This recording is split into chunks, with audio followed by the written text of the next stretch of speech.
कैसे हैं आप सब? अच्छे होंगे और अच्छे तरीके से आप लोग अपनी तैयारी कर रहे होंगे, ठीक है। और प्यारे बच्चों, हम लोग स्थिर विद्युत विभव तथा धारिता चैप्टर के न्यूमेरिकल पढ़ रहे थे और न्यूमेरिकल्स में अभी तक मैंने हर टाइप के क्वेश्चन करा दिए। एनसीईआरटी के ऑल क्वेश्चंस बताए जा चुके हैं। नहीं सर, लास्ट वाला बाकी है, तो लास्ट वाला बच्चों क्वेश्चन हम लोग सॉल्व करेंगे अभी। और उसके बाद मैंने कुछ होमवर्क भी आपको क्वेश्चन में दिया था, उम्मीद है आप लोगों ने बना लिया होगा। उम्मीद है आप लोगों ने बना लिया होगा। कितने बच्चों ने क्वेश्चंस को बना लिया है, जरा यस सर कमेंट करके जरूर बताइएगा।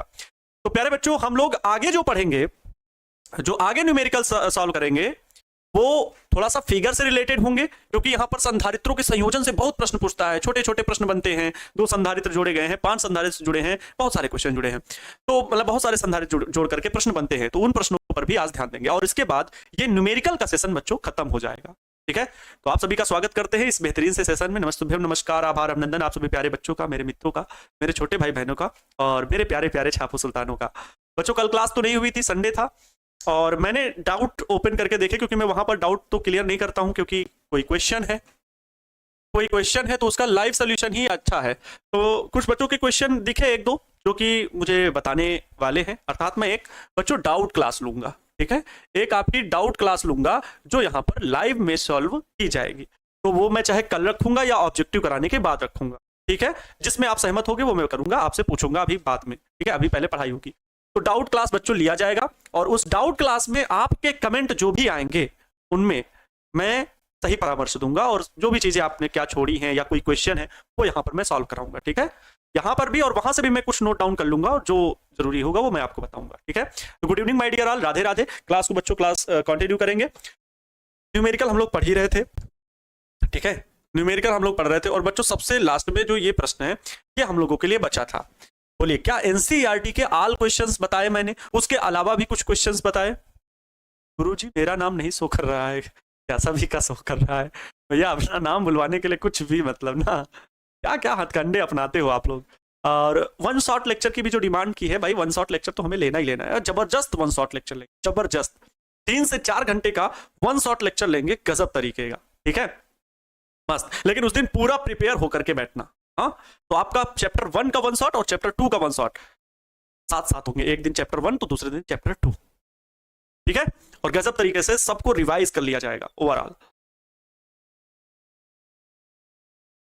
चलो, तो प्यारे बच्चों 200 वोल्ट संभरण सप्लाई से एक 600 वोल्ट पीएफ के संधारित्र, पीएफ मतलब समझ रहे हो, पिको फैरेड के संधारित्र को आवेशित किया जाता है। फिर इसको संभरण से वियोजित कर देते हैं और तथा एक अन्य 600 पिको फैरेड वाले अनावेशित संधारित्र से जोड़ देते हैं। इस प्रक्रिया में कितना ऊर्जा ह्रास होता है, ये क्वेश्चन बताना है बच्चों। ये क्वेश्चन किसका है? एनसीईआरटी का है। गुरुजी आपने एनसीईआरटी के एक एक क्वेश्चन को एक्सप्लेन किया, ये मेरे लिए बहुत अच्छा था, क्योंकि मैं एनसीईआरटी पढ़ता हूं तो मुझे क्वेश्चन हल करने नहीं आते हैं। और अगर ये चीज हो रही है तो बच्चों मैं आपके लिए हूं। बहुत सारे बच्चे प्रश्न वो होमवर्क वाले का उत्तर भेज रहे हैं, बहुत अच्छी बात है।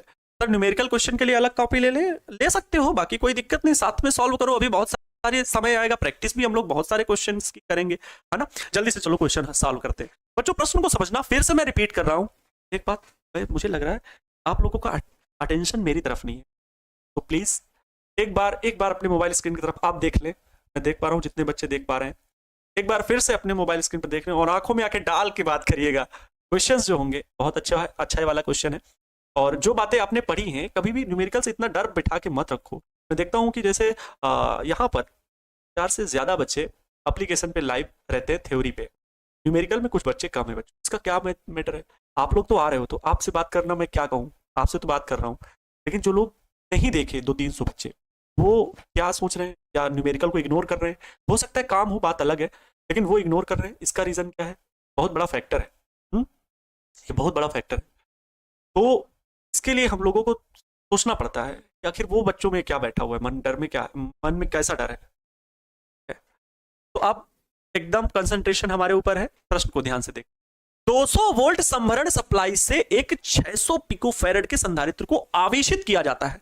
जो बच्चों का बेस बहुत कमजोर है, ध्यान देंगे, और जिनका बहुत हाई है, वो मेरी बातों का थोड़ा सम्मान करते हुए थोड़ा इंतजार करेंगे, प्रश्न को बढ़िया से समझेंगे, ठीक है, भागेंगे नहीं बच्चों। ये कोई संधारित्र है जिसको हमने किसी भी बैटरी सेल द्वारा इसको आवेशित कर दिया है। ये प्लस माइनस प्लेट है, ठीक, ये आवेशित हो गई। ये प्लेट जो है ये संधारित्र है, थोड़ा और बड़ा बनाया क्या, ऐसे नहीं समझ में आ रहा है, ये संधारित्र ऐसे बड़ा बनाया तो सही है ना, छोटा बहुत छोटा दिख रहा था। इसको हमने किसी भी, देखो लिखा हुआ है 200 वोल्ट, तो ये बच्चों है 200 वोल्ट है, 200 वोल्ट की सप्लाई से मैंने इसे क्या किया है, आवेशित किया है। ये देख, इसको मैंने इस संधारित्र को 200 वोल्ट के सप्लाई से, वो बैटरी है, एसी करंट है, डीसी करंट कुछ भी है, बस हमने उसको आवेशित किया है। और ये जो है बच्चों वो 600 पिको फैरेड का है संधारित्र। ठीक है, ध्यान से सुनना और बस मजे से पढ़ना, मजे लेना, न्यूमेरिकल के आज हम लोग मजे ले लेंगे। आवेशित किया जाता है, ये कैसा हो गया, आवेशित हो गया क्योंकि मैंने इसे 200 वोल्टेज से जोड़ा है, आवेशित हुआ है। कह रहे फिर इस संभरण से वियोजित कर देते हैं। अच्छा, इससे फिर अलग कर देते हैं, इस मतलब संधारित्र को इस सप्लाई से अलग कर देते हैं। ये लो, अलग कर दिए, जैसा इन्होंने कहा हमने वैसा ही किया बच्चों। ये आवेशित था, जैसे ही चार्ज हो गया वोल्टेज हटा दिए, कट कर दिए, यहां से हटाई दिए। फिर कह रहे हैं तथा एक अन्य 600 पिकोफैरेड अनावेशित। अरे वाह, देखो इन्होंने क्या कहा कि फिर इसको संभरण से वियोजित कर देते हैं। मतलब इस संधारित्र को, संभरण मतलब बच्चों यही है, संभरण मतलब है कि ये वोल्टेज देने वाला है, तो संभरण बोलते हैं ऐसे बहुत शुद्ध हिंदी की भाषा में। कह रहे हैं फिर इसको संभरण से वियोजित कर देते हैं, वियोजित मतलब होता है अलग, ठीक है, अलग, सेपरेट कर देना। तो इस संधारित्र को इससे अलग कर देते हैं तथा एक अन्य 600 पिकोफैरेड वाले अनावेशित संधारित्र से जोड़ देते हैं। मतलब समझे, मतलब एक ऐसा संधारित्र जोड़ देते हैं जिसकी धारिता जो है वो 600 पिकोफैरेड है। मतलब वो भी संधारित्र जो है ना वो 600 पिकोफैरेड की धारिता रखता है अपने अंदर। ये C2 मान लो है बच्चों, ये C1 है, इसकी भी धारिता 600 पिकोफैरेड ही है और इसकी भी 600 पिकोफैरेड है। लेकिन यहां पर क्या किया गया बच्चों, इसको यहां पर जोड़ दिया गया है। ये C1 संधारित्र, ये C2 संधारित्र, इसको जोड़ दिया गया किससे, इसके साथ। इस प्रक्रिया में जब जोड़ दिया गया तो इस प्रक्रिया में ऊर्जा का ह्रास कितना है, कितना ऊर्जा ह्रास है। ये पहली स्थिति है बच्चों और ये दूसरी स्थिति है, बहुत अच्छे से समझना। तो मैं यहां पर अगर आप चित्र भी बना दोगे एग्जाम में तो बहुत बेस्ट है, अगर चित्र नहीं बनाते हो तो कोई बात नहीं है, एग्जामिनर तब भी नंबर देता है। लेकिन जहां आवश्यक हो चित्र बनाना वहां चित्र जरूर बनाना, जहां आवश्यक हो चित्र बनाना वहां जरूर बनाना, ठीक है। देखो तो बच्चों हल करते हैं, ध्यान देना। पहले संधारित्र की धारिता, पहले संधारित्र, देखो न्यूमेरिकल है और बोर्ड एग्जाम में लिखोगे तो आपको थोड़ा बहुत लिखना पड़ेगा। अगर ऑब्जेक्टिव क्वेश्चन है तो लिखना नहीं, सीधे हल किया जाता है। पहले संधारित्र की धारिता, अगर ऑब्जेक्टिव क्वेश्चन होता है ना तो सीधे हम लोग यहां से लिखते, कहां, ये C1 बराबर कितना दिया गया, 600 पिकोफैरेड। इसे बच्चों हमने किससे जोड़ा, सप्लाई कितनी है, V1 बराबर कितना, 200 वोल्ट, ये सप्लाई है, ठीक है। तो इसकी ऊर्जा कितनी होगी बताओ, इसकी स्थितिज ऊर्जा, इस संधारित्र की स्थितिज ऊर्जा बच्चों बताओ कितनी होगी। तो U बराबर 1/2 CV square, C1 V1 square होगी कि नहीं। 1/2 C1 कितना हो जाएगा, 1/2 C1 की वैल्यू बच्चों है कितनी, C1 600 पिकोफैरेड। एक बात जान लो, ये 600 है गुणे 10 की घात -12 फैरेड कर लो अभी से, ठीक है। तो ये 600 गुणे 10 की घात -12 लिखेंगे इनटू में बच्चों V1 स्क्वायर, V1 कितना है 200, तो 200 गुणे 200 लिखेंगे क्योंकि V1 स्क्वायर है। अब आप ही बताओ बच्चा पार्टी यहां पर कितना आएगा, आप ही बता दो, आप ही बताएं यहां क्या होगा। हम अगर इसको गुणा करते बच्चों, देखो 1 200, 2 से तो 2 कट जाएगा। अच्छा जीरो देखो यहाँ कितने, 2 2 4 2 6 6 दूना 12 गुणे 10 की घात में बच्चों ये -6 ही बचेगा। फिर से देखो 2 2 4 2 6 6 जीरो हटेंगे -12 में प्लस के 6, तो माइनस का 6 ही बचेगा। और ये 2 से 1 2 कट जाएगा, लेकिन 1 2 का गुणा होगा 6 से, तो 6 दूना 12। ये बच्चों U1 बराबर आया, U1 इसकी किसकी वैल्यू है, U1 की वैल्यू है इतनी, U1 की वैल्यू है ये, U1 इतने जूल, इतने जूल स्थितिज ऊर्जा होगी 12 गुणे 10 की घात -6। सहमत हो, 12 गुणे 10 की घात -6। थोड़ा सा मैं यहां पर आपको बताना चाहूंगा कि 12 गुणे 10 की घात -6 जो है उसको हम कितना लिख सकते हैं।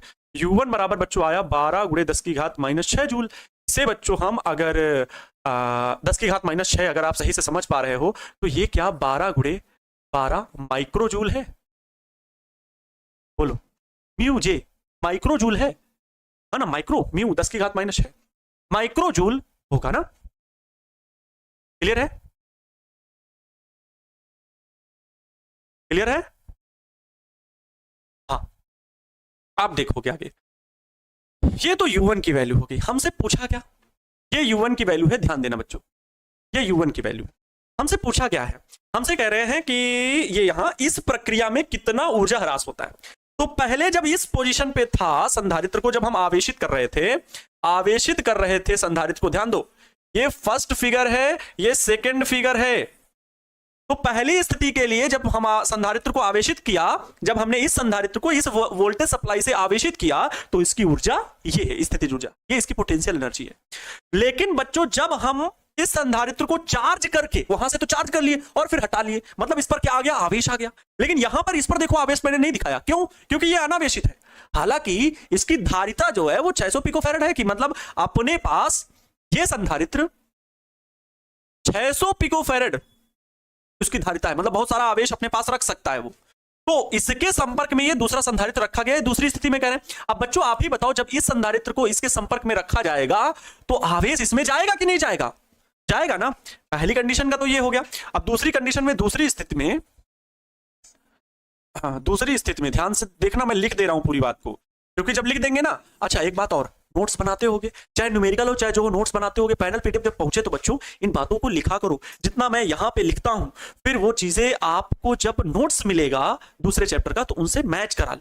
कहीं पर ज्यादा मैंने अगर नोट्स पे लिखा है और आपको लगता है कि ये चीज यहां के लिए जरूरी है, तो वो वहां पर मिलान करके थोड़ा सा लिख लो। बाकी नोट्स पैनल पीडीएफ से बनाना है, ना कि वो नोट्स जो मैं आपको भेजूंगा फाइनल वाला, वो नोट्स से नोट बनाना मतलब आप पूरा छाप रहे हो, यहां पढ़ रहे हो, यहां पर फील कर रहे हो उस बात को, तब आप अपने पैनल पीडीएफ से बाद में नोट्स बना लेते हो और साथ में हेडिंग डाल के लिखते हो, क्वेश्चन को लिखते हो, तो आप मेरे साथ टच में हो। ठीक वैसे ही जैसे एक ऑफलाइन में भी मैं कहूंगा बहुत भीड़ होती तो वहां कुछ समझ में नहीं आता, बट एक ट्यूशन होता है ना, तो ट्यूशन में जैसे मैं आपको सीधे फेस टू फेस गाइड करूं, मेरे पास और कोई बच्चा नहीं है, केवल एक बच्चा, वो आप हो, आप ही, है ना, केवल आप। तो अगर ये आप समझ के हमसे पढ़ रहे हो कि सर मेरे सामने केवल मुझे ही पढ़ाते हैं, मेरी बात को ही सुनते हैं, तो आपको पढ़ने में फिर अच्छा लगेगा। ठीक है, तो यहां पर इन बातों को लिखना जरूर है, क्योंकि रिवीजन में ये मदद करती हैं। दूसरी स्थिति में क्या हो रहा है बच्चों, जब एक 600 पिकोफैरेड वाले दूसरे संधारित्र को, पिकोफैरेड वाले अनावेशित, मतलब उस पर आवेश नहीं है, अनावेशित दूसरे संधारित्र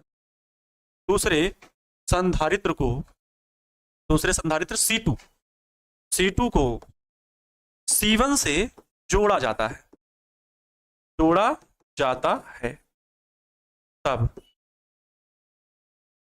तब क्या होगा, तब ध्यान से सुने।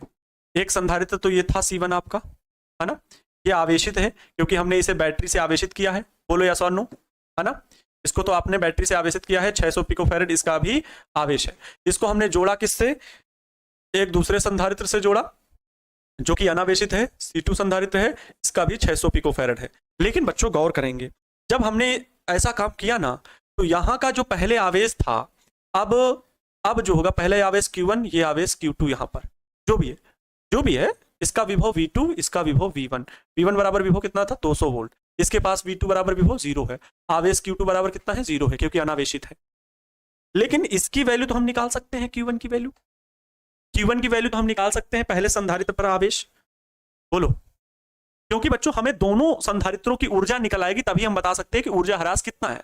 पहले संधारित्र की तो ऊर्जा आ गई, अब दूसरे संधारित्र की ऊर्जा बतानी है, और दूसरे संधारित्र की ऊर्जा तब में पता चलेगी जब हम उसका क्योंकि इससे इसमें आवेश जाएगा, इससे इसमें आवेश जाएगा ही जाएगा, ठीक है, आवेश जाएगा ही जाएगा। तो कैसे थोड़ा सा दिमाग लगाओ,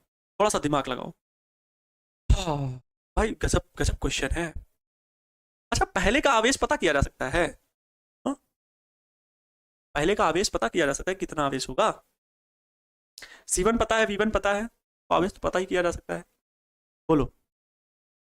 ये पहले संधारित्र में कितना आवेश है ये तो पता किया जा सकता है, पहले संधारित्र पर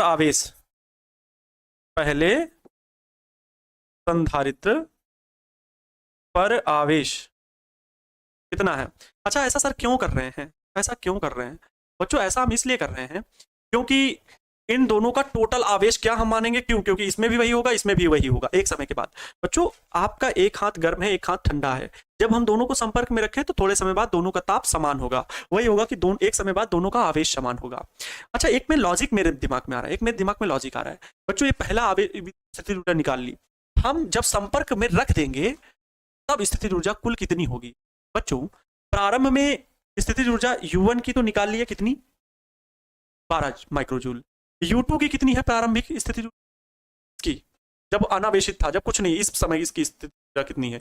U2 बराबर 0। क्यों? क्योंकि हाफ 1/2 C² V 0 है, टोटल 0। लेकिन बाद में इसकी स्थितिज ऊर्जा कैसे निकालेंगे?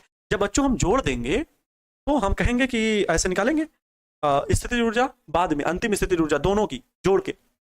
ध्यान से सुनो पहले, 1/2 C1 V1 square plus 1/2 C2 V2 square, यही तो होगा।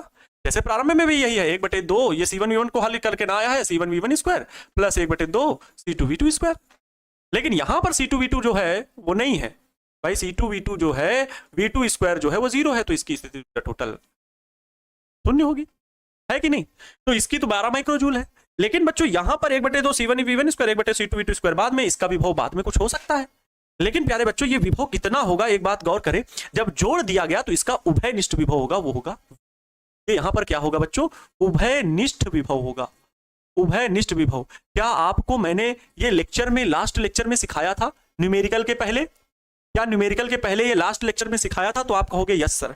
अब होगा C1 V square plus 1/2 C square. अब सही है, जब जोड़ दिया गया, याद आया? अब यहां पर कॉन्सेप्ट जब तक नहीं पढ़ोगे, थ्योरी नहीं पढ़ोगे, न्यूमेरिकल नहीं लगा सकते हो। अब यहां पर देखो C1 पता है, C2 पता है, दिक्कत आ रही है V की। अब ये उभयनिष्ठ विभव कैसे निकलेगा? उभयनिष्ठ कैसे विभव निकलेगा? उभयनिष्ठ विभव का सूत्र याद करो, C1 V1 plus C2 V2 बटे में कुल आवेश बटे कुल धारिता 1 प्लस C2, है ना? तो हम ऊर्जा में अंतर निकाल सकते हैं, हम ऊर्जा में अंतर निकाल सकते हैं। और मुझे लगता है बच्चों इस प्रकार से यहां आवेश बताने की जरूरत ही नहीं पड़ेगी। मैं दो तरीके से इस सवाल को लगा सकता हूं। एक बात सुनो मेरी, मैं इस सवाल को दो तरीके से निकाल सकता हूं। कुछ बच्चे जो हैं कि सर मैं लेट आया हूं, फिर से समझा दीजिए। मैं बता रहा हूं भाई, बाद में पूरे लेक्चर को देखना, ये एक क्वेश्चन है बट लेंथी भी है और समझने वाला भी है। दो तरीकों से लगाया जा सकता है, जैसा कि मैं अब समझ पा रहा हूं जब आगे बढ़ रहा हूं। दो तरीके से लगाया जा सकता है। एक तो मैं आवेश को निकाल के भी हल कर सकता हूं, इसकी स्थिति ऊर्जा निकाल लूं, इसकी स्थिति ऊर्जा अलग निकाल लूं, फिर जोड़ूं, फिर ऐड करूं आवेश को निकाल करके, U बराबर 1/2 Q स्क्वायर बटे C, इससे भी हल करके मैं इसको वैल्यू निकाल दूंगा। लेकिन बच्चों वहीं कहीं पर एक तरीका यह भी है कि जैसे ही जोड़ा हमने तो उभयनिष्ठ विभव प्राप्त हुआ, और उभयनिष्ठ विभव की सहायता से अगर हम V निकाल ले गए बच्चों, तो हमें अंतिम स्थिति ऊर्जा भी दोनों की मिल जाएगी। और ये प्रारंभिक स्थिति ऊर्जा, ये अंतिम स्थिति ऊर्जा, और हमें बाद में ऊर्जा ह्रास बताना है। तो क्या सहमत हुए? सर ये काम कर क्या रहे थे आप? उभयनिष्ठ विभव पर क्यों गए? मैंने बताया ना कि अंतिम स्थिति ऊर्जा U बराबर 1/2 C1 V square plus 1/2 C2 V square. हमें बच्चों C1 C2 पता है दोनों के, बस V उभयनिष्ठ विभव पता चल जाए और वो होगा C1 V1 plus C2 V2। क्या बच्चों आपने यही पढ़ा है उभयनिष्ठ विभव के लिए? अगर हाँ तो ही मैं आगे बढ़ूंगा। हाँ, ऊर्जा ह्रास फार्मूला, ऊर्जा ह्रास का फार्मूला डेल्टा U बराबर, नहीं लेक्चर में जुड़े थे, जरा मुझे एक बार मतलब कंफर्मेशन कीजिए कि कितने बच्चे इस लेक्चर को देखे थे जब मैंने कहा था दो आवेशित चालकों को जुड़ने पर आवेशों का पुनर्वितरण, उभयनिष्ठ विभव और ऊर्जा ह्रास की वैल्यू निकाली थी। एक बार यस सर कमेंट में करें कि मैं सर था, आई एम प्रेजेंट। ठीक है, मैं प्रेजेंट था, यस सर। अब देखो एक बहुत महान व्यक्तित्व लिख रहे हैं वहां पर, सर उभयनिष्ठ विभव है क्या? अब उनको मैं उस लेक्चर की बात यहां पर बताऊं। फिजिक्स है भैया, महादेव फिजिक्स है, और पर डे आना पड़ेगा लेक्चर में। ठीक है, पर डे लेक्चर में आना पड़ेगा। और किसी सब्जेक्ट में आप एक दिन का लेक्चर छोड़ दीजिएगा, दूसरे दिन फार्मूला फिर आके मिल जाएगा। ये फिजिक्स है, यहाँ फार्मूला भी है, प्रिंसिपल भी है, न्यूमेरिकल भी है, थ्योरी भी है, ऑब्जेक्टिव भी है, सब्जेक्टिव भी है, हर एक चीज है। जितना थ्योरी में 12-13 लेक्चर में खत्म कर दिया, पिछले 5 दिनों से न्यूमेरिकल की क्लास ले रहा हूं। एक ब्रॉड सिलेबस होता है, और ये मैं नहीं, आप किसी भी चाहे फिजिक्स टीचर से या कोई जेई या नीट की प्रिपरेशन कर रहे बच्चे से भी पूछ लीजिएगा, तो वो कहेगा मुझे फिजिक्स में ज्यादा टाइम देना पड़ता है। हालांकि कठिन सब्जेक्ट में तो आप कहोगे केमिस्ट्री भी है, मैथ्स भी है, कठिन की बात नहीं हो रही, टाइम देने की, पढ़ने के लिए ज्यादा, तो न्यूमेरिकल भी पढ़ना पड़ता है, थ्योरी भी पढ़ना पड़ता है। ठीक है, तो इसका सबसे आसान तरीका जो हल करने का होगा वो यही होगा बच्चों कि हम डेल्टा U निकालने के लिए उभयनिष्ठ विभव में जाएं। ऊर्जा ह्रास निकालना कैसे, ऊर्जा ह्रास कैसे निकलेगा, ह्रास का मतलब कमी ऊर्जा में, और कमी कैसे निकलती है, प्रारंभिक स्थितिज ऊर्जा माइनस अंतिम स्थितिज ऊर्जा। प्रारंभिक में अंतिम घटाएंगे तभी तो कमी निकलेगी। आपके पास 10 रुपए थे, 6 खर्च हो गए, तभी अब आप कैसे बताओगे कि कितने की कमी हुई। प्रारंभ में खर्च वाला हटा दो, 10 में 6 घट गए, 4 रुपए बचे। ऊर्जा ह्रास कितना, 6 का हुआ, 4 बचे।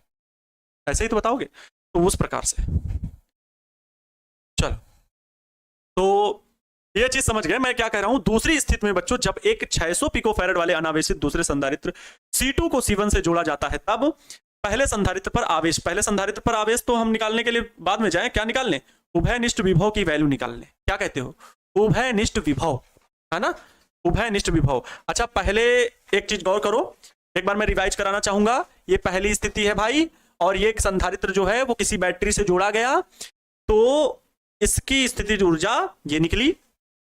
और दूसरा संधारित्र जो था वो पहले किसी से नहीं जुड़ा हुआ था, वो अनावेशित था, तो ये तो पहले संधारित्र की स्थितिज ऊर्जा आई।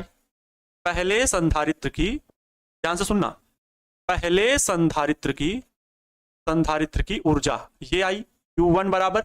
अच्छा, दूसरे संधारित्र की इसी समय ऊर्जा बताओ। रुक जाओ, पहली स्थिति में दूसरे संधारित्र की स्थितिज ऊर्जा कौन बताएगा, रुकना ध्यान से, मैं क्या बोल रहा हूं उसको गौर करो, ठीक है। अनावेशित संधारित्र की, अनावेशित संधारित्र की स्थितिज ऊर्जा, अनावेशित संधारित्र की स्थितिज ऊर्जा, स्थितिज ऊर्जा जब वो अनावेशित है बच्चों, तो उसकी स्थितिज ऊर्जा U2 बराबर 1/2 C2 V2 स्क्वायर, और V2 तो 0 है, तो 1/2 600 गुड़े PF है ना, 10 की घात -12 कर लो, गुड़े V2 की वैल्यू 0, तो U2 बराबर 0। जब वो आवेशित नहीं है तो वो उसकी स्थितिज ऊर्जा क्या मानी जाएगी, 0 मानी जाएगी, है ना। क्या मैं सही बोल रहा हूं, एक बार आप लोग कंफर्म करते जाओ कि हाँ सर आप सही बोल रहे हो। पहली संधारित्र की स्थितिज ऊर्जा अलग, और दूसरे संधारित्र जब वो अनावेशित है तो उसकी स्थितिज ऊर्जा कुछ होगी ही नहीं। क्या, क्यों पड़े हो चक्कर में, सही बताओ, उसकी कोई स्थितिज ऊर्जा होगी ही नहीं, है ना, सही है।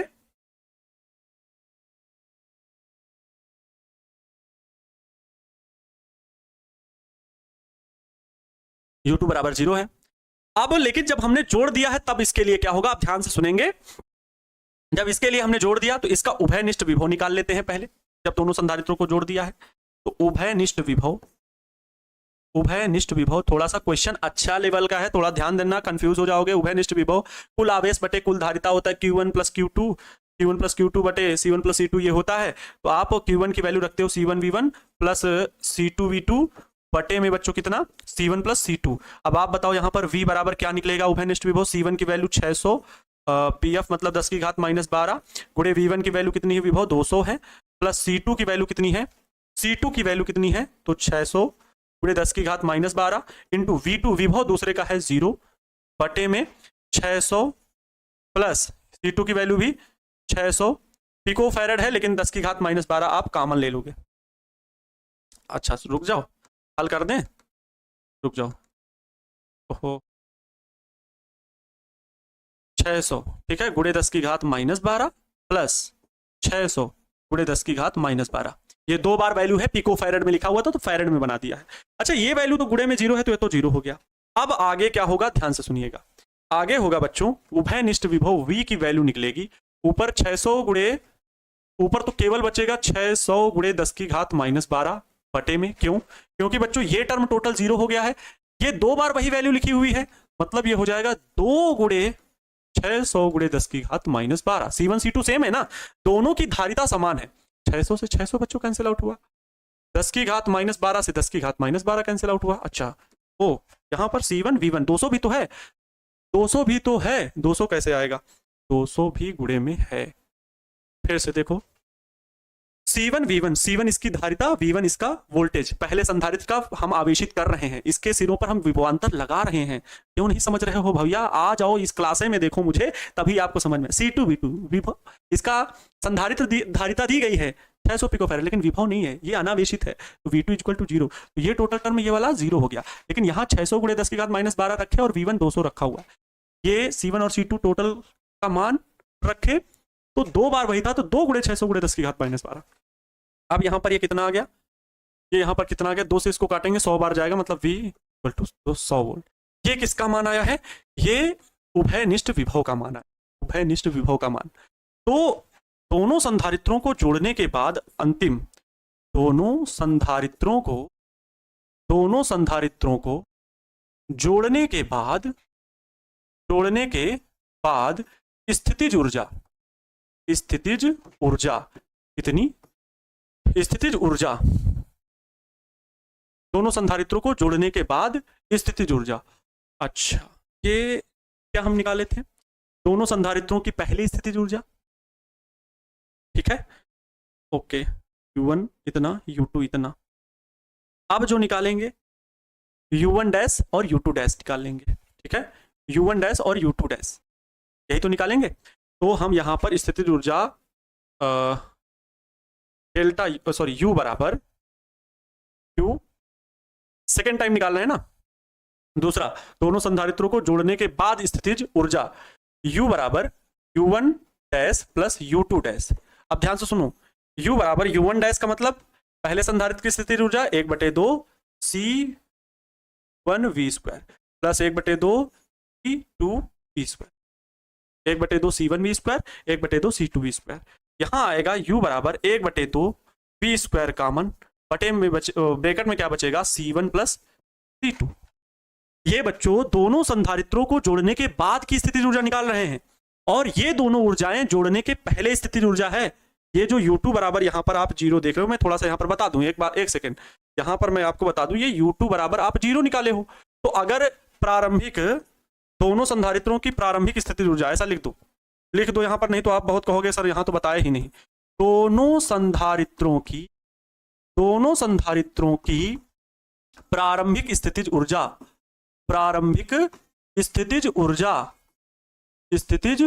दोनों संधारित्रों की कुल ऊर्जा कितनी, U बराबर U1 प्लस U2, और U2 है बच्चों 0, तो केवल U1 होगी जो कि 12 माइक्रो जूल है। ये समझ गए। वैसे ही जब जोड़ने के बाद ये दूसरी स्थिति में हम लोग पहुंचे, एक दूसरे संधारित्र को पहले संधारित्र से जोड़ दिया, तो दोनों का विभव समान हो गया। तो विभव समान हो गया, तो हमने यहां पर विभव समान हो गया, तो ये उभयनिष्ठ विभव की वैल्यू निकाले V, और इस V की वैल्यू को हम यहां पर वैल्यू जब निकाल लिए तो दोनों संधारित्रों में रख रहे हैं। इसकी ऊर्जा U1 डैश C1V² और इसकी C2V², V² दोनों के लिए कॉमन है, 1/2।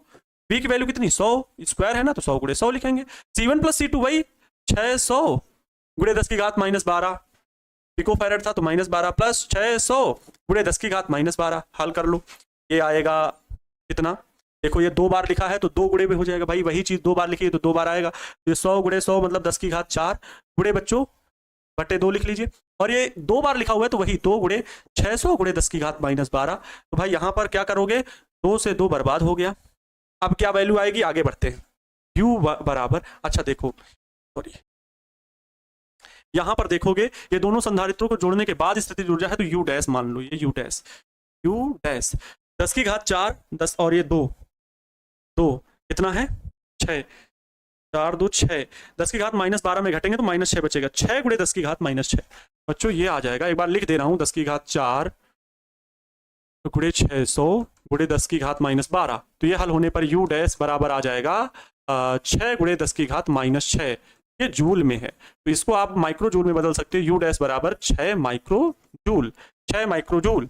लेकिन बच्चों हमें ऊर्जा ह्रास निकालना है, तो ऊर्जा ह्रास बराबर क्या होता है, ध्यान से देखो, ऊर्जा ह्रास बराबर होता है प्रारंभिक स्थितिज ऊर्जा माइनस जोड़ने के बाद अंतिम स्थितिज ऊर्जा। और यहां पर जो हम लोगों ने वैल्यू निकाली है उसके लिए आप समीकरण नाम दे दो, इसको समीकरण 2 दे दो, इसको समीकरण कहां गया, इसको समीकरण 1 दे दो, ये वैल्यू को समीकरण 1 दे दो, और इस वैल्यू को समीकरण 2 नाम दे दो। तो प्रारंभिक स्थितिज ऊर्जा है U माइनस अंतिम स्थितिज ऊर्जा है U डैश, और ऊर्जा ह्रास को हम डेल्टा U से लिख ले रहे हैं, तो U minus U dash, U कितना था 12 माइक्रो जूल, और U डैश कितना है 6 माइक्रो जूल। इस प्रकार से आ गया, 12 में 6 घटे तो 6 माइक्रो जूल, या इसे ही लिखा जा सकता है 6 गुणे 10 की घात -6 जूल हो गया, ये डेल्टा यू बराबर आया, इतना ऊर्जा ह्रास का मान आया बच्चों। यही आपका आंसर हो जाएगा, नोट कर लो, यही आपका आंसर हो जाएगा। सर ऊर्जा ह्रास के फार्मूले से क्यों नहीं लगाए? अच्छा पार्टी, ऊर्जा ह्रास का ही फार्मूला है, क्यू का मान दोनों के वही रखे गए हैं। देख लो जाके ईश्वरीय शक्तियां, आप जाके देख लो, क्या ये वैल्यू मैंने नहीं लगाई है? 1/2 C1V1 स्क्वायर, पर ये बराबर का निशान क्यों लगा? क्या ये मैंने फार्मूला नहीं बताया है 1/2 C1V1 स्क्वायर? अरे उसी सूत्र में अगर लंबा लंबा लगाओगे तो बहुत बड़ा होगा, इसलिए पहले इसकी स्थितिज ऊर्जा, और जब ये दूसरा जो आवेश है, दूसरा जो संधारित्र है वो अनावेशित है, तब उसकी स्थितिज ऊर्जा 0 ही है, 0 है।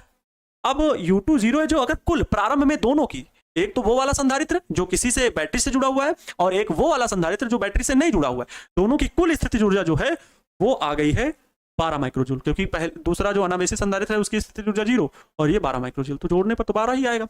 लेकिन हम दूसरी स्थिति की बात कर रहे हैं कि दूसरी स्थिति में जब एक 600 पिकोफैरेड वाले अनावेशित दूसरे संधारित्र C2 को C1 से जोड़ा जाता है, तब बच्चों उभयनिष्ठ विभव, इस बात को याद रखो, ये वैल्यू बहुत जरूरी है। C1 यही संधारित्र उभयनिष्ठ विभव मिल जाए तो हम दोनों संधारित्रों की स्थितिज ऊर्जा निकालेंगे। V मिल गया तो पहले U1 डैश और U2 डैश दोनों को साथ में हल कर लिए, U2 डैश हो, U2 डैश दोनों की वैल्यू रख के हल कर लिए, एक साथ हल कर लिए। यहां भी बच्चों हम एक साथ ही हल कर सकते थे, यहां भी एक साथ, मतलब जो U डैश ये वाला निकाले ना, ये वाला, सॉरी कहां गया, हाँ ये वाला प्रारंभिक स्थिति ऊर्जा U का मान, वो U1 प्लस U2 जो अलग अलग निकाले वो हम एक साथ ही हल कर सकते थे, लेकिन हमने उनको अलग अलग सेपरेट बताया।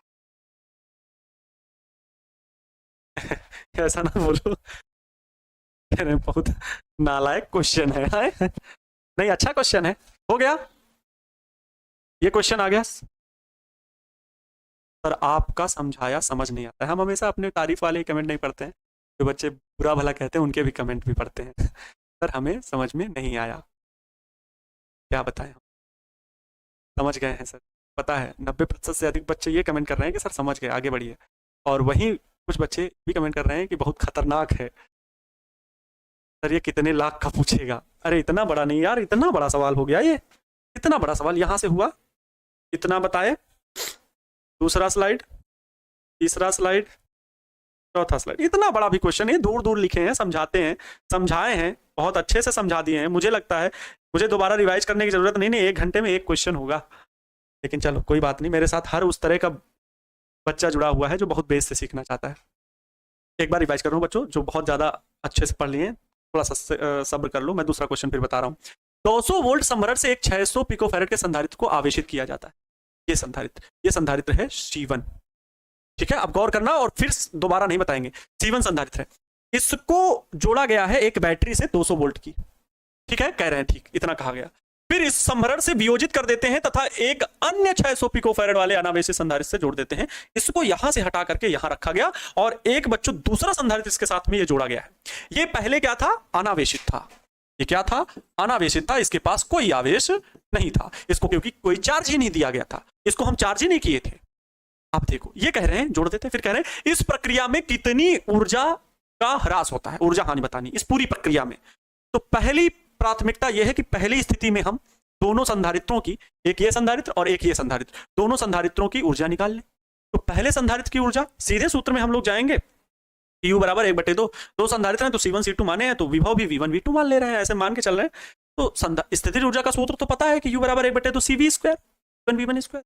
इवन 600 पिको फैरेड था तो -12 से गुणा करना फैरेड, ये नॉर्मल है, ये तो आना चाहिए, नहीं आता है फिर तो आपने शुरू से कुछ पढ़ा ही नहीं मेरे साथ जुड़ करके, अलग बात है। V1 विभव 200 वोल्ट है तो स्क्वायर है तो 200 गुणे 200 हल किए तो ये U1 बराबर आ गया। अभी बात खत्म नहीं हुई, अभी तुरंत इसी वक्त आपको इस संधारित्र की भी स्थितिज ऊर्जा निकालनी होगी U2, जो कि आवेशित नहीं है, कोई इसके पास विभव नहीं है। तो बच्चों यहां पर तो U1 बराबर, क्योंकि 12 गुणे 10 की घात -6 जूल लिखा हुआ था, इसको मैंने माइक्रो जूल बदल लिया क्योंकि 10 की घात -6 तो 12 माइक्रो जूल।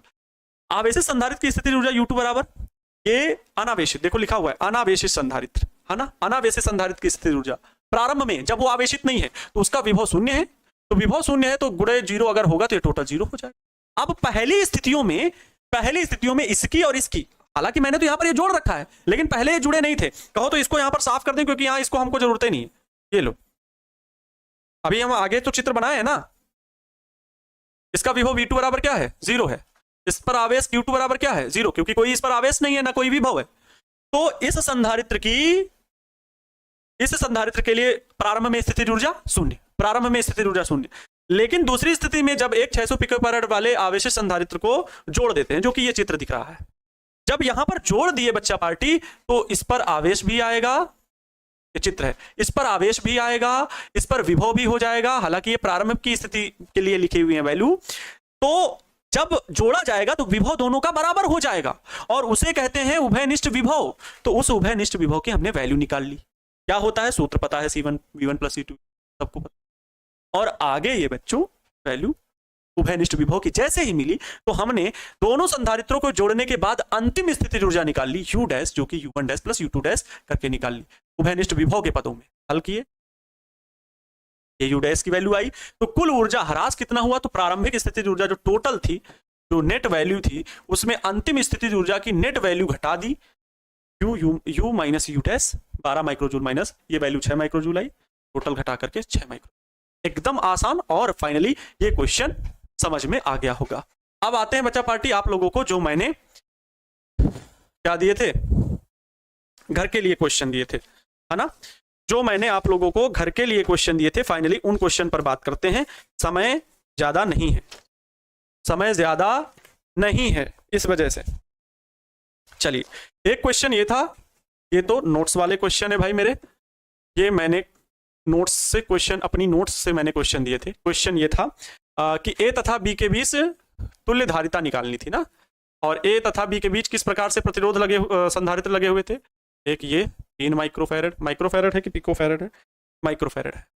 यहाँ भी 3 माइक्रोफैरड का एक संधारित्र लगा हुआ है, आगे बढ़े, यहाँ पर बीच में 2 का लगा हुआ है, 2 माइक्रोफैरड, फिर आगे बढ़े, फिर एक 3 का लगा हुआ है, 3 माइक्रोफैरड, यहाँ भी आगे बढ़े तो 3 माइक्रोफैरड का लगा हुआ है, 3 माइक्रोफैरड, आगे बढ़े प्लेटों से फिर एक संधारित्र लगा हुआ है 2 माइक्रोफैरड, फिर आगे बढ़े एक संधारित्र ऊपर, एक संधारित्र नीचे, 3 माइक्रोफैरड, और ऊपर भी 3 माइक्रोफैरड, आगे बढ़े, यहाँ पर एक संधारित्र लगा हुआ है 3 माइक्रोफैरड का, 3 माइक्रोफैरड। यहाँ प्रश्न था A तथा B के बीच, A तथा B के मध्य तुल्य धारिता बताइए। तुल्य धारिता, तुल्य मतलब कुल धारिता बतानी है, धारिता बताइए, ये प्रश्न था। A तथा B क्या है, ये है A तथा B। अब आप जान लो जहां पर A तथा B है तो इस तरफ से शुरुआत करते हुए आना है, ठीक है। हल कैसे करना है, ध्यान से देखो। सबसे पहले आप हल करो, मार्किंग करो, ठीक है। प्रारंभ में श्रेणी क्रम में कौन से जुड़े हुए हैं, श्रेणी क्रम में 1/3, श्रेणी क्रम के लिए कौन सा, यही सूत्र लगते हैं, 1/C लिख लो, C डैश मान लो, 1/C डैश बराबर 1/3 + 1/3 + 1/3। सर ये कौन से हैं, ये कौन वाले संधारित्र जो श्रेणी क्रम में है बच्चों, ये वाले संधारित्र मैंने कल बताया था। अब जो बच्चे कल बता रहे हैं रेगुलर जुड़ना पड़ेगा, एक संधारित्र ये, एक संधारित्र ये, एक संधारित्र ये बच्चों तीनों श्रेणी क्रम में है। इनके बीच में कोई ऐसा इस संधारित्र से चलो चलो चलो चलो चलो चलो चलो कोई भी बीच में ऐसा रास्ता नहीं है जहां 3 मार्ग बटे हों। 3 3 3 ये कितने हो गए, 3/3 कट गया तो कितना आया, 1 माइक्रोफैरड। अब जो ये 1 माइक्रोफैरड है ना, जरा चित्र बना लो। देखो फिर से मैं चित्र बनाऊंगा, बार बार आपको चित्र बनाना ही पड़ेगा, नहीं बनाओगे इसका मतलब आप प्रैक्टिस नहीं करना चाहते, बोर हो रहे हो। आप क्या हो रहे हो, बोर हो रहे हो, और जो बोर हो रहा है मतलब वो कभी नहीं सीख सकता है, कभी नहीं सीख सकता है। ये वाला अब देखो, ये 2 वाला हो गया, ये 2 ये 2 ये 3 ये 3 ये 3 ये 3, ये वाला 2। अब इन तीनों को तो हम हल कर चुके हैं जिसकी वैल्यू आई 1 माइक्रोफैरड है। ये इन तीनों को हल करके एक संधारित्र बना जिसकी वैल्यू है 1 माइक्रोफैरड। अब बच्चों जो है, अब गौर करेंगे क्या, यहां पर देखेंगे ये वाला संधारित्र और ये वाला, ये दोनों क्या हैं, अब समांतर क्रम में है। यहाँ समांतर क्रम के लिए, समांतर क्रम में चित्र में बता देना है, बस समांतर क्रम में लिख दो, ऐसे ही एग्जाम हॉल में हल करना है, एकदम एग्जाम में 1/2 और ये 2 और 1 ये समांतर क्रम में है। तो C आप, लेकिन ये दूसरी बार प्रक्रिया आप कर रहे हो तो C डबल डैश लिखो, और 2 और 1 ये समांतर क्रम में। सर कैसे समांतर क्रम में आप कह रहे हो, आप किस विधि से कह रहे हो बच्चों, इस संधारित्र की किसी भी प्लेट से आप चलना प्रारंभ करो, चल रहे हैं, अभी तक तो कोई 3 रास्तों वाला बिंदु नहीं मिला, लेकिन यहाँ ये देखो बिंदु मिल गया, एक रास्ता इधर, एक रास्ता इधर, एक रास्ता इधर, मतलब इस संधारित्र से कोई भी दूसरा संधारित्र जो जुड़ा होगा वो समांतर क्रम में जुड़ा होगा। लेकिन पहले बच्चों हम इससे तुलना करके हल करेंगे, क्योंकि आगे ये भी है, आगे ये भी है, इसलिए हम इस संधारित्र को आगे ना बढ़ के पहले इन दोनों को हल करेंगे। और 2 और 1 ये किसमें जुड़े हुए हैं, समांतर क्रम में जुड़े हुए हैं, और 2 1 का योग आ गया 2 1 3 माइक्रोफैरड, 3 माइक्रोफैरड। अब फिर आगे बढ़ेंगे, लेकिन इस बात का विशेष ध्यान रखेंगे कि यहां पर जब आगे बढ़े तो बच्चों ये 2 हल हो चुके हैं, देखो अब केवल यही वाला बचा है। तो थर्ड स्टेप में हो जाएगा, यहां से चले एक संधारित्र, यहां से चले ये एक संधारित्र, यहां और ये वाला है 2 वाला, 2 3। आगे देखो क्या हुआ है, यहाँ पे और यहाँ पे देखो ये है, ये है, ये है, इन दोनों को तो हल करके 1 बन गया जो कि 3 है, इन दोनों को तो 3 3 और आगे एक 3, तो ये 3 और ये आगे हल होकर के केवल 1 बच गया, वो हो गया 3। अब बच्चों आप यहां देखो ये तीनों फिर किस में हो गए, श्रेणी क्रम में हो गए। ये किस में हो गए, तीनों श्रेणी क्रम में हो गए। श्रेणी क्रम में कौन कौन से हैं यहाँ पर, श्रेणी क्रम में यहाँ पर कौन कौन से हैं, तो 1 बटे, बच्चों ये तीसरी प्रक्रिया है, ये आपके जोड़ने की तीसरी प्रक्रिया है। तो C ट्रिपल डैश बराबर 1/3 प्लस 1/3 प्लस 1/3, तीसरी ये प्रक्रिया है। तो इसमें मिलेगा 3/3, कट जाएगा 1 आएगा, 1 माइक्रोफैरड। ठीक है, अब आप बताओ यहां पर बचेगा 1, ये 1, आगे बढ़े ये 2 3 3, इन तीनों को हल करने के बाद केवल एक संधारित्र बचा, वो 1 माइक्रोफैरड। अब बच्चों यहां पर जो होगा, इन दोनों को हल करके फिर समांतर क्रम बचेगा, यहां पर फिर समांतर क्रम है। समांतर क्रम अब मुझे बार बार बताने की जरूरत नहीं है क्यों समांतर क्रम है, इन दोनों के बीच समांतर क्रम है। तो समांतर क्रम के लिए सीधे 1 2 3 4 4 बार, क्योंकि ये चौथी प्रक्रिया हम कर रहे हैं तो 4 बार डैश लगा दिए, और 2 और 1 जोड़े, सीधे सीधे 2 1 3 आ गया बच्चों, 3 माइक्रोफैरड। अब आप इसमें देखो 1 ये 2, ये ए व बी है, ये ए ये बी, ये ए ये बी। अब यहां पर देखो ये 3 का, ये 3 का, ये दोनों तो है, इन दोनों को हल करके कितना आ गया है, 3 माइक्रोफैरड। तो सीधे 3 माइक्रोफैरड यहाँ वाला लगा दो। अब तो बच्चों कोई इन संधारित्रों के बीच में तो कोई फर्क ही नहीं, बस वही श्रेणी क्रम में सीधे जुड़े हुए हैं। अब अगर ये श्रेणी क्रम में जुड़े हुए हैं तो इतना घबराने वाली बात कौन सी है, श्रेणी क्रम में। अब श्रेणी क्रम में संधारित्रों के संयोजन का क्या सूत्र होता है वो पहले बता रखे हैं। अब ये फाइनल आ रहा है सी नेट की वैल्यू, क्योंकि अब ये चित्र में कुछ नहीं बचेगा, कुछ भी नहीं बचेगा। सी नेट आप 4 डैश लगे हैं तो 5 डैश लगाने की जरूरत नहीं है, क्योंकि ये फाइनल है। 1/3 प्लस 1/3 प्लस 1/3, बच्चों आ गया 3/3, और 3/3 कटा तो 1 माइक्रोफैरड आया। इस प्रकार सी नेट की वैल्यू आ गई 1 माइक्रोफैरड। यही प्यारे बच्चों आंसर हो गया, यही आपका क्या हो गया, आंसर हो गया। हल कर लीजिए, यही आपका बच्चों आंसर हो गया है। क्लियर है। एक और मैंने बताया था, एक और घर के लिए दिया था, हल हो गया। इसको तो मैंने कल हिंट भी दी थी, इसके लिए मैंने कल हिंट भी दी थी। ठीक है, चलिए नेक्स्ट क्वेश्चन देख लीजिए, क्वेश्चन नंबर 3। एक और क्वेश्चन जो मैंने और दिया था घर के लिए, कितने लोगों को पता है, ए तथा बी के मध्य ये वाला था, कुछ इस प्रकार से क्वेश्चन था। एक संधारित्र ये है, एक संधारित्र ये है, और एक संधारित्र ये है, एक संधारित्र ये, ए बी के बीच में ये 2 संधारित्र हैं, सबकी धारिता सी, ए बी सी। हमने कहा था ए तथा बी के मध्य तुल्य धारिता बताइए, वही बात है। कैसे हल करोगे, हल देखो बच्चों, ए तथा बी के बीच बताना है ना, ए तथा बी के बीच। तो ए तथा बी के बीच वाले रोके रहो, ये भी सी के ही हैं। अच्छा, ए तथा बी के बीच तो ये वाले हल हो सकते हैं, ऊपर वाले हल हो सकते हैं। तो श्रेणी क्रम में कौन कौन है जरा देख के बताओ। श्रेणी क्रम में बच्चों ये वाला संधारित्र से आगे चलेंगे, डग डग डग डग डग, ये टर्न बोला जाएगा, ये एक प्रकार का मोड़ है, लेकिन ऐसा बिंदु नहीं है कि ये तो तीसरा रास्ता है, नहीं, मोड़ है। चलो चलो चलो चलो चलो, संधारित्र मिल गया। मतलब ये संधारित्र और ये संधारित्र समांतर क्रम में नहीं, श्रेणी क्रम में। लेकिन जैसे ही इस प्लेट से आगे बढ़ेंगे, देखो यहां पर 3 रास्ते हैं, 1 2 3। अगर ऐसा बिंदु मिलता है, मतलब प्यारे बच्चों वहां पर जो है कैसा संयोजन होगा, इस बिंदु के बाद कोई भी संधारित्र होगा तो समांतर क्रम संयोजन। इसका मतलब ये वाले दोनों श्रेणी क्रम, ये वाले दोनों श्रेणी क्रम। तो इस प्रकार से बच्चों अगर हम वैल्यू निकालें क्या श्रेणी क्रम के लिए, 1/2 सी डैश बराबर 1/c प्लस 1/c बराबर 2/c, 2/c पलट देंगे तो सी डैश बराबर c/2 आएगा इतना। चित्र इधर बना लो, चित्र देखो इधर बना रहे हैं, 1 2, ये 2 संधारित्र सी के लिखे हुए हैं, ये बिंदु ए है, ये बी है, ये ए ये बी। लेकिन इन दोनों को हल करके एक संधारित्र बन गया है, वो है कितना, c/2। बताया ना, इन दोनों को हल करके एक संधारित्र बन गया है कितना, 3/2। अच्छा अच्छा, अरे भैया ये दोनों भी तो श्रेणी क्रम में ही हैं, अर्थात बच्चों इन दोनों को भी हल करके यही वैल्यू प्राप्त होगी, क्या, c/2। अब c/2 c/2 c/2 ये समांतर क्रम में है, तो समांतर क्रम में अब यहां पे बच्चों क्या करोगे आप, सी नेट लिखोगे, सी नेट, और समांतर क्रम के लिए value c/2 plus c/2 plus c/2, क्या वैल्यू आएगी 3c/2, यही आंसर हो जाएगा 3c/2, ये आंसर हो जाएगा, ठीक है 3c/2 यही आपका आंसर हो जाएगा। क्लियर है।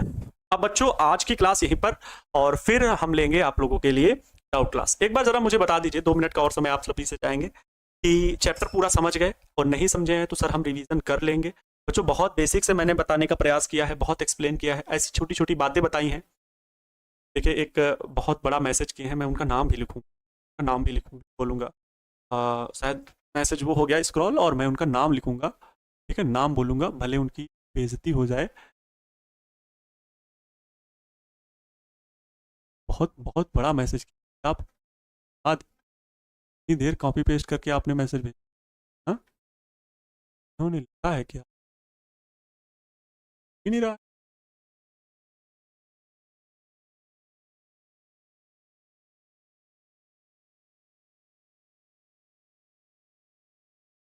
बताएं, मैसेज ही चला है, मैसेज से चला गया बच्चों। एक मैसेज था कि सर फार्मूला सीट मिलेगी क्या। अब उनको कौन बताया कि फार्मूला सीट मैंने जब न्यूमेरिकल पढ़ाना शुरू किया था तो पहले लेक्चर में मैंने बनवाया था, सब कुछ लिखा लिखाया मांगते हो तो मैं 100 में 100 लाने की गारंटी नहीं देता, और मैं ऐसे बच्चों को पढ़ाना भी नहीं चाहता। मैं उन्हें पढ़ाना चाहता हूँ जो मेहनत करना चाहते हैं, जो अपनी क्रांति लिखना चाहते हैं। थ्योरी कैसे याद किया, थ्योरी याद करने के लिए आप लिखें, प्रश्नों का उत्तर स्वयं से लिखें, जब तक नहीं लिखोगे थ्योरी नहीं होगा, थ्योरी याद नहीं होगी। ये हलवा था गुरु, मुझे पता है सर, वन शॉट लीजिए, वन शॉट ले लें, तो मैं कल हो सकता है डाउट क्लास लूँ, या ऑब्जेक्टिव जो भी होगा बताएंगे, मतलब थंबनेल लगेगा आप, डाउट क्लास होगा तो एप्लीकेशन के भीतर होगा, ठीक है। तो डाउट क्लास ही ले लेते हैं एक, फिर उसके बाद ऑब्जेक्टिव, ठीक है। डाउट क्लास ले लें कि ऑब्जेक्टिव ले लें, जरा एक बार बता दीजिए, डाउट क्लास लें कि ऑब्जेक्टिव, तो लिख दीजिए डाउट क्लास और ऑब्जेक्टिव, क्योंकि डाउट क्लास में मैं थोड़े बहुत सब्जेक्टिव क्वेश्चन भी बताऊंगा कि प्रश्न कैसे पूछे जाते हैं, उत्तर कैसे लिखने, यही सब आप सबके डाउट हैं, जल्दी से बताइए। तो आप लोग कमेंट कीजिए सर डाउट क्लास या ऑब्जेक्टिव जो है, तो फिर ऑब्जेक्टिव लिख के भेजिए। डाउट क्लास लिखना है तो डाउट क्लास लिखिए, ऑब्जेक्टिव बोल लेना है तो objective, doubt class doubt class.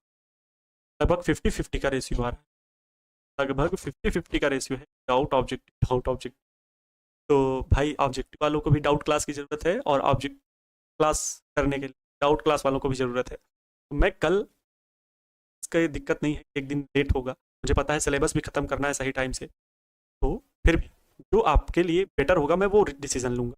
तो मैं लेता हूँ डिसीजन ये, कल मैं आपकी डाउट क्लास लूँगा, और डाउट क्लास बहुत अच्छी होगी, बस आप सभी लोग पूरे मात्रा में आपको उपस्थित होना है। कल आपकी केमिस्ट्री की भी क्लास कंटिन्यू, आज केमिस्ट्री की क्लास नहीं, आज ही आएंगे, मतलब आज ही आने वाले हैं, तो आपकी कल से कंटिन्यू, ठीक है।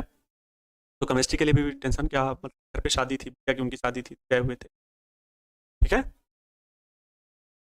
क्लियर। आपने अपने बड़े भाई के इस बात पर ध्यान जरूर दिया होगा कि कल है डाउट क्लास, तो आना है, हैप्पी सुल्तानों का सभी का वेलकम रहेगा।